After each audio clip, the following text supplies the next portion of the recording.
Hello my fellow students of Magick, I am the Silver Witch, and in this video we are going to be talking about the history of Druidism, how it has affected the way it has worked, but also how it developed to be the way that it is now. To start off, what does it mean to have been a Druid in the earlier days when it first originated? The term was originally used by the Romans when they came across the different barbarian tribes that they not only conquered mostly, but also attempted to conquer, but was mostly a term that was used for the clergy of the many different Celtic cultures that existed in France, Brittany, England, Ireland, Wales, and Scotland. There are also a few other regions that I may have forgotten, but basically, to sum it up, the Celtic religion has been, and the Celtic culture in general, was basically a blanketing term that was used for all of these different regions and the way that they practiced their religion and cultures. And it is also important to note that these Celtic cultures are all very different at the same time. While there has been notably a lot of writing about the French Celtic culture, and later on there was the Irish and Scottish and even the English version of the Celtic religions and cultures due to the missionaries and their interpretation of these religions, most notably for the Irish and how they decided to try and rewrite the Irish stories, such as the Book of Invasions being one of the most notable versions of how they kind of screwed up the religion. The Druids in these religions would play the important role of not only respecting nature, but also offering sacrifices and connections to the gods, making a relationship with each and every one of them. They may have been known for committing human sacrifices in order to observe the respect of the gods and of nature as a way of respecting the fact that where life can be given, life can also be taken. But this was mostly done through raids and acts of sacrificing prisoners of war in order to commit these human sacrifices. This, however, was not the only way this was done, of course. It is important to note that the Druids had many different rituals, and plenty of them did not involve human sacrifices. For example, you may be familiar with, say, Halloween, or as it was originally known in the original holiday as Samhain, the summer solstice, where the gods, the Dagda and the Morgan, would come together and through their love provide a more bountiful harvest for the farmers and for the people to be able to survive and store enough food for the coming winter in the winter solstice, which would be around the time of Christmas, I would believe, or as it would now be known as Christmas. But that's another story for another time, really. The point of the matter is that the Druids were basically the ones who honored the gods as well as, most notably, the gods Mother Earth and Father Sky. I myself, however, interpret the Earth to be gender fluid and that there is no gender that specifies to them, but I note them as Mother and Father Earth because of the many different interpretations of who was, in fact, the Earth throughout many different religions. But, again, that's a completely different thing. To carry on to what Druidism means, we now have to go ahead and talk about what it means to be a Druid now. It kind of has the same concepts where nature is a central focal point. In fact, that is the biggest point about being a Druid, is that you respect and understand nature, both its kindness and its cruelty, that the predator and prey all have a point of existing. The plants, of course, have a focal point in it, in the fact that they provide bountiful fruits, they provide medicine, and of course provide the very air that we breathe. But, at the same time, plants can also provide deadly poisons. And, of course, herbalism is very important in the is definitely a very important skill when it comes to being a druid, understanding the arts and the different benefits of certain plants and certain herbs. These are all very important things to understand as a druid. And, of course, further on as a druid is the respect to animals and the hierarchy of their food chain.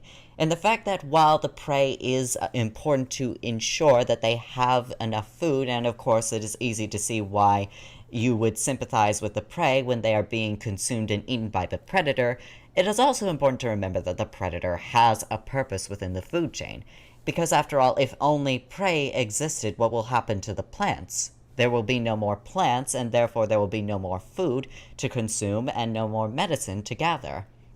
So of course the predator exists in order to counterbalance the need for plants to be consumed by the prey. An overpopulation of prey will end up leading to an extinction of different plant species that can be used for food and for medicine, and when that's gone, well then the herbivores have nothing to eat and eventually they will die out. Thus, therefore, we have the need for predators to ensure that the plants do not die out. A very important thing that we would most certainly like to keep note is the importance of the wolves, and how many times in America there have been plenty of legislations to try and exterminate wolves, or to no longer have them on the endangered species list, when really they're still very endangered, and many different breedings of wolves, especially the red wolf down in New Mexico, in southwestern United States, and in Mexico, there is still very few of these wolves that exist to this day. So it is important to keep in mind that the predators, no matter how deadly and uncomfortable the idea of being hunted or the idea of there needing to be a hunt, is important to keep in mind. However, it's also important to note that while there is a need to hunt, that just like the herbivores overeating the plants, it's important we understand that there isn't an over-hunting of the prey. It's a vice versa thing. We must understand that when there are things that most certainly need to die, we also must understand there needs to be a balance of things that need to live. Otherwise, then the entire thing collapses and eventually life will die out due to a lack of one or the other. That is why it is important to keep the balance within nature. And that is exactly what it means to be a druid. Not only to care for nature, but also to understand how to care for nature through balance. Caring and tending for the plants, understanding and knowing that there must be a harmony kept by ensuring that there is a sustainable population that will consume a certain amount of plants as a necessity, but also a certain population of predators that will consume the necessary amount of prey in order to maintain the plant population, so that at the very base there will be enough nutrition and enough food and enough consumption needed in order to maintain a sustainable balance. Humans, as we may be able to recognize and understand, have a very difficult time in understanding this, especially in the fact that they tend to overconsume, whether it be out of greed or out of simply just because. Humans tend to view themselves as being outside of the animal kingdom and outside of nature itself, when really it is important to understand that no matter how intelligent one may think themselves to be, they are still a part of the animal kingdom, and therefore are just as important in keeping the balance of nature as well anything in nature. So no matter how adept, how wealthy, or how important one views themselves, they must always understand that they are in fact a part of nature. Even the gods understand this because they themselves are a part of nature. So they will never try to work to have humanity advance too far or take too much when it comes at the expense of the very thing that keeps them alive. The gods themselves are incredibly powerful, and yet they understand and are humble enough to understand that nature has a purpose. So it is important to know that despite whatever pride you may have in your power, that nature will always have a focal point whether you recognize it or not. And no one understands this better than the Druids, because they are the ones who tend and care for nature. And it may be something worth noting, can you possibly take care of something natural, even if you are, say, in the middle of a bustling city and far away from the woodlands? And I would most certainly say yes, that is a possibility where you can practice in the art of druidry or in earth magic or nature magic. It is in fact possible because you may be able to take care of a plant, you may be able to grow your own herbs, your own garden. These are things that are completely possible. Even in the minimal sense, as long as you are financially able, it is possible to be a druid because you might have the capability of caring for a plant, and it might just be important to do so.